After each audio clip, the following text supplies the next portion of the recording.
Good morning बच्चों। Jamia Millia higher secondary school Tilai बाज़ार घीनपुर प्रयागराज की सामाजिक विज्ञान कक्षा 10 की ऑनलाइन क्लासेस में आपका स्वागत है। तो बच्चों, आज हम लोग सामाजिक विज्ञान के अंतर्गत हमारा नागरिक शास्त्र शुरू होता है। तो हम लोगों ने अब तक पिछली क्लासों में इतिहास और भूगोल को अंतर्गत अपने अध्ययन कर चुके हैं।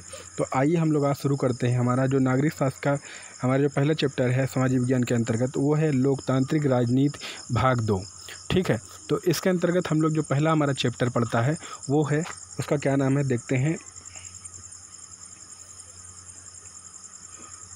तो बच्चों, हमारे जो पहले चैप्टर का क्या नाम है, यहाँ पे सत्ता की साझेदारी। ठीक है, तो यहाँ पे क्या नाम है, सत्ता की साझेदारी। तो सबसे पहले हम लोग देखते हैं सत्ता की साझेदारी का अर्थ क्या है। तो यहाँ पे बच्चों दो शब्द है, एक तो है आपका, ठीक है, एक है आपका सत्ता, ठीक,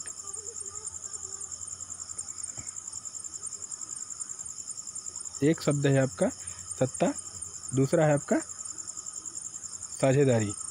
ठीक है, तो यहाँ पे सत्ता का अर्थ लेते हैं। सत्ता का अर्थ है बच्चों शासन से, ठीक है, शासन से, और साझेदारी का अर्थ लेते हैं हम लोग हिस्सेदारी से या पार्टनरशिप से। ठीक है, तो यहाँ पे जो दूसरा शब्द है हिस्सेदारी से, तो यहाँ पे एक सामान्य अर्थ में जान जाएंगे हम लोग, शासन में हिस्सेदारी। तो किसकी हिस्सेदारी, वो चीज़ हम लोग आगे देखेंगे, कैसे हिस्सेदारी, किसकी हिस्सेदारी यानी कैसे भागीदारी, उन चीज़ों का हम लोग अध्ययन करेंगे। तो बच्चों, एक आप लोगों ने कक्षा 5 में एक कहानी पढ़ा होगा, ठीक है, उस कहानी का नाम था पंच परमेश्वर।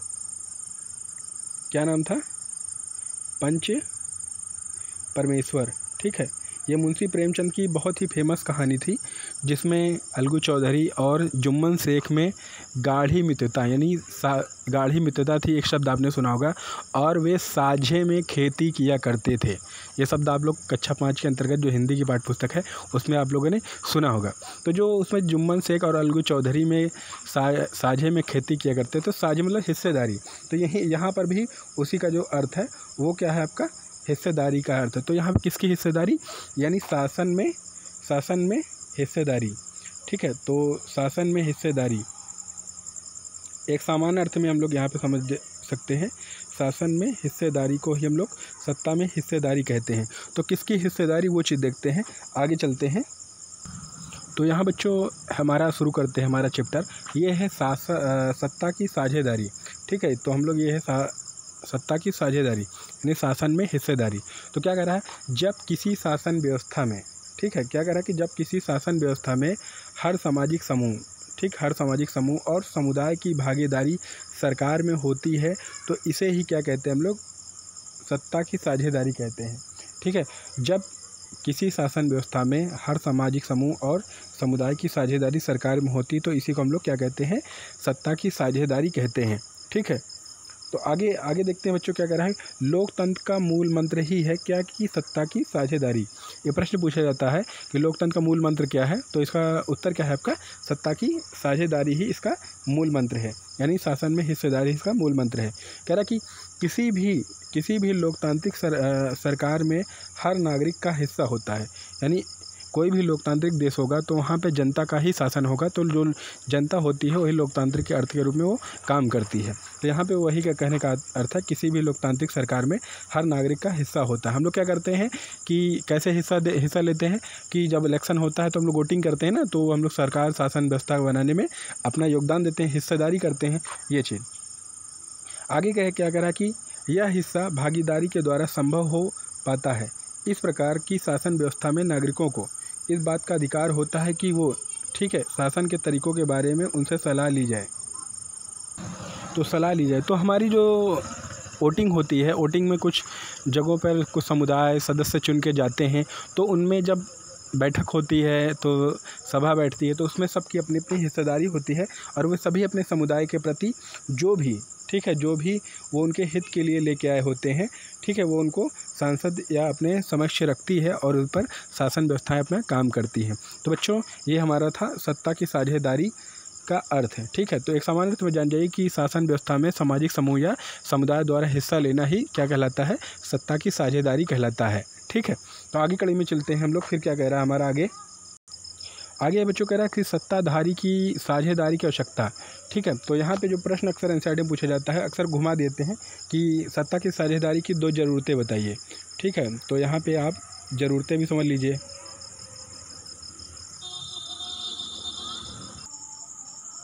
क्यों होती है देखेंगे, समाज में सौहार्द और शांति बनाए रखने के लिए। ठीक है, पहला पॉइंट क्या कह रहा है, सौहार्द और शांति व्यवस्था बनाए रखने के लिए सत्ता की साझेदारी जरूरी होती है। इससे क्या होता है, इससे फ़ायदा क्या होता है, इससे विभिन्न सामाजिक समूहों में टकराव को कम करने में मदद मिलती है। अगर कोई भी समुदाय के सदस्य के लोग नेता या विधायक होते हैं तो उन समुदाय में अक्सर देखिए द्वंद्व कम पाया जाता है। ठीक है, कि जात धर्म बिरादरी के लोग होते हैं तो अक्सर उनके सत्ता के में साझेदारी में होने से क्या होता है, शासन तंत्र में थोड़ा मजबूती मिलती है। ठीक है, तो आगे बच्चों क्या कह रहा है, आगे देखते हैं। कह रहा है किसी भी समाज में बहुसंख्यक के आतंक का खतरा बना रहता है। ठीक है, बहुसंख्यक का आतंक न केवल अल्पसंख्यक समूह को तबाह करता है बल्कि स्वयं को भी तबाह करता है, और सत्ता की साझेदारी के माध्यम से बहुसंख्यक के आतंक से बचाया जा सकता है, बचाव कर सकते हैं। तो आपने सुना होगा, एक मुहावरा सुना होगा, ठीक है, जहाँ ढेर वहाँ शेर। तो यहाँ भी जहाँ पे बहुसंख्यक वर्ग होते हैं, किसी समुदाय की बहुसंख्यक होते हैं, तो वहाँ पर वो क्या करते हैं, जो अल्पसंख्यक समुदाय होता है उसको शोषण करते हैं। तो जो सत्ता की हिस्सेदारी होने से, बहुसंख्यक वर्ग के या अल्पसंख्यक की हिस्सेदारी होने से, तो वहाँ पर क्या होता है, उससे बचाव होता है और वो शासन व्यवस्था अच्छे और सुचारू रूप से चलती है। तीसरा पॉइंट हमारा कह रहा है कि लोगों की आवाज़ ही, ठीक है, लोगों की आवाज़ ही लोकतांत्रिक सरकार की नींव बनाती है। इसलिए कहा जा सकता है कि लोकतंत्र की आत्मा को का सम्मान कर रखने के लिए भी सत्ता की साझेदारी जरूरी होती है। ठीक है, जो तीसरा पॉइंट हमारा है, लोगों की आवाज़ ही लोकतांत्रिक सरकार की नींव बनाती है, इससे क्या करता है, सत्ता की साझेदारी जरूरी होती है, जो लोकतंत्र की आत्मा के रूप में रखी जाती है। अगला देखेंगे बच्चों, अंतिम में सत्ता की साझेदारी के 2 कारण हैं। ये अक्सर एग्जाम पूछा जाता है, ये थोड़ा सा ध्यान दीजिएगा। ठीक है, तो पहला है, एक है आपका समझदारी भरा कारण, और दूसरा है नैतिक कारण। तो समझदारी भरा कारण क्या होता है वो देखते हैं। क्या कह रहा है कि समाज में टकराव और बहुसंख्यक के आतंक को रोकना। जो समझदारी वर्ग की सत्ताधारी के लोग होते हैं वो क्या करते हैं, बहुसंख्यक वर्ग के आतंक को रोकते हैं और अल्पसंख्यक के हितों की पूर्ति करते हैं।